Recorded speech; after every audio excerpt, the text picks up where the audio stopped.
అండి, హలో, నమస్తే, welcome to my channel Siri vlogs.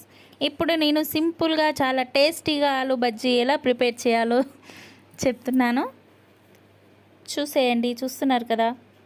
ముందుగా నేనైతే 2 ఆలుగడ్డలు తీసుకున్నానండి. ఇలా కట్ చేసి పెట్టుకున్నాను. ఒక గిన్నెలో కొంచెం పిండి తీసుకొని మన టేస్ట్కి తగ్గట్టుగా దాంట్లో కొంచెం సాల్ట్ వేసుకుంటున్నాను. ఇలా సాల్ట్ వేసుకొని అలాగే కొంచెం ఒక చిటికెడు సోడా ఉప్పు వేసుకుంటున్నాను. సోడా ఉప్పు ఎక్కువగా వేసుకోకండి, గ్యాస్ వస్తుంది, కొంచెం వేసుకోండి. ఇలా వేసుకుంటున్నాను. అలాగే దానిలో వాము కొంచెం నలిపి వేసుకుంటున్నాను. చూస్తున్నారు కదా, ఇలా నలుపుకొని వేసుకుంటే వాము ఫ్లేవర్ అనేది పిండిలో బాగా తెలుస్తుందండి మనకి. ఇలా వేసుకొని మొత్తం అంతటిని కూడా ఒకసారి కలుపుకొని కొంచెం కొంచెంగా వాటర్ వేసుకొని కలుపుకోవాలి.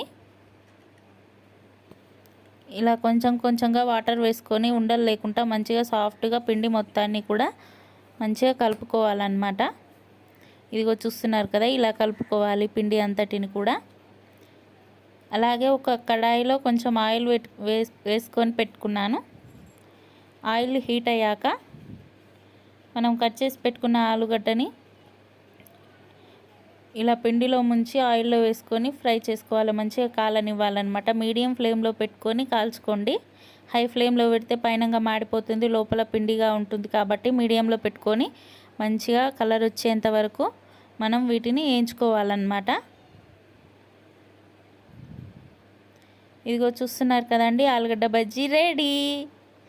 వీడియో నచ్చినట్లయితే లైక్ చేయండి. అలాగే నా ఛానల్ని సబ్స్క్రైబ్ చేసుకోండి. Thanks for the watching.